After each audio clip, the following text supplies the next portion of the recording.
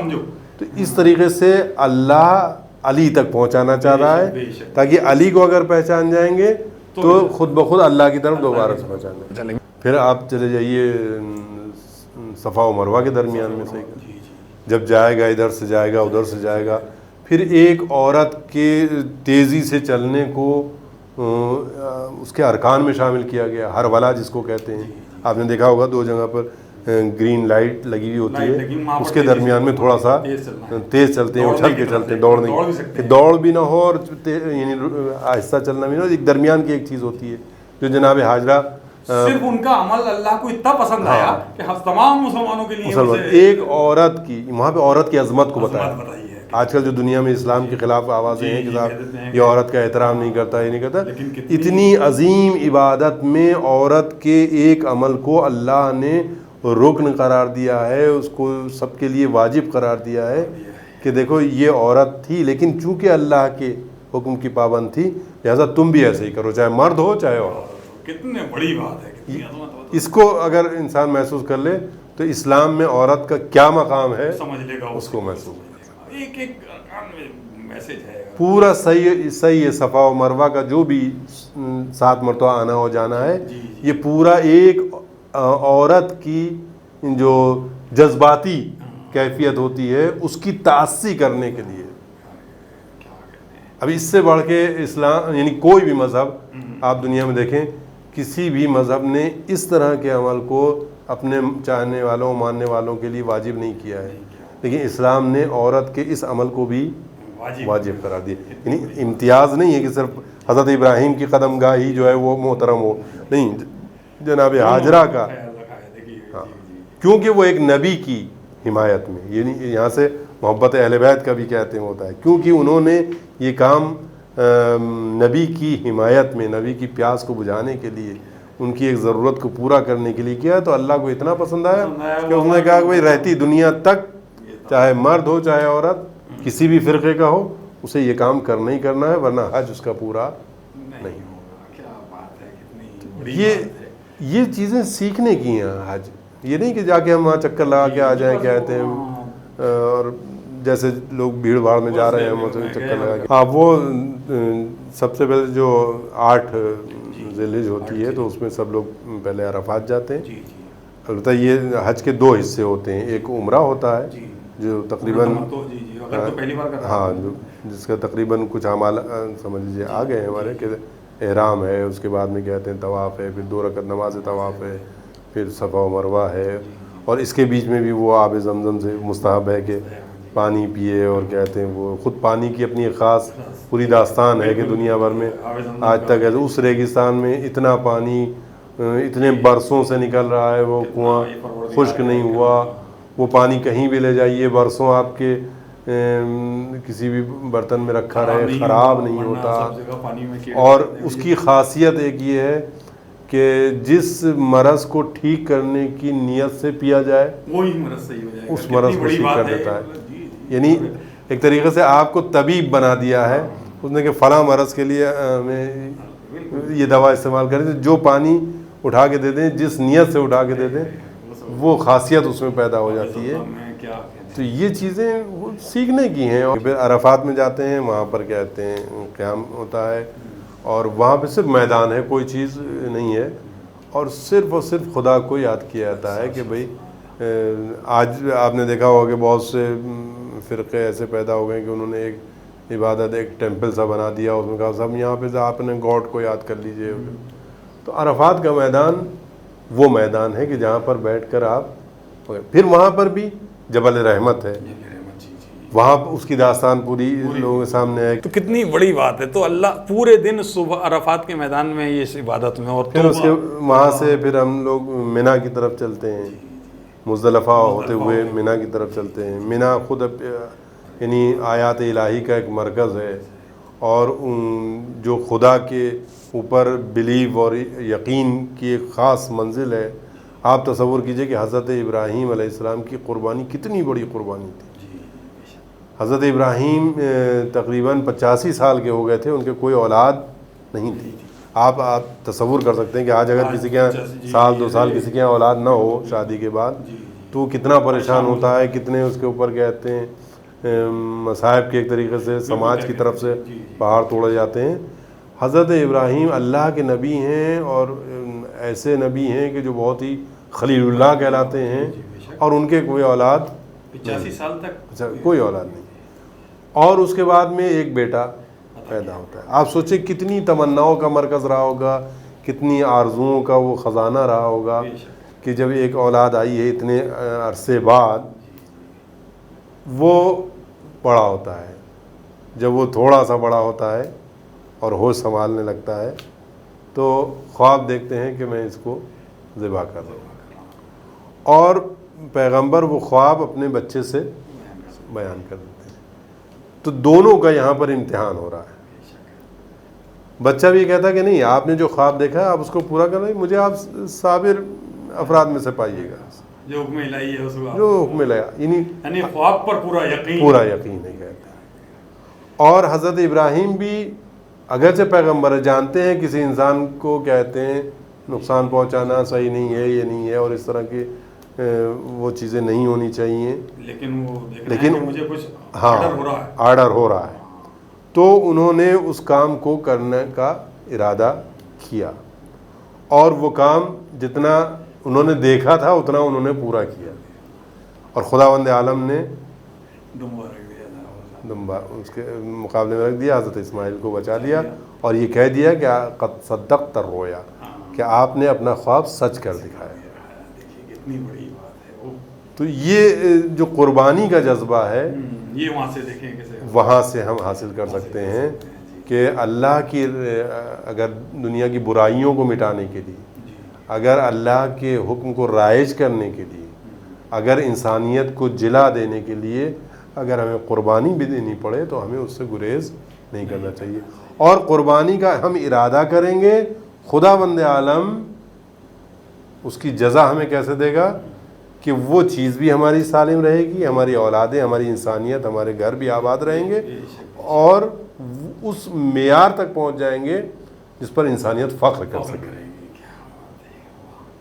تو یہ بہت سی چیزیں ایسی ہیں حج میں جو سیکھنے کو ملتی ہیں اگر انسان غور کرے۔ یہ ایک طرف، پھر آیات میں جو اشارہ ہے، احادیث میں جو ہے کہ حج پر جائیں، حج انجام دیں، لیشہدوا منافعہم، تاکہ وہ اپنے فائدے دیکھیں وہاں پر۔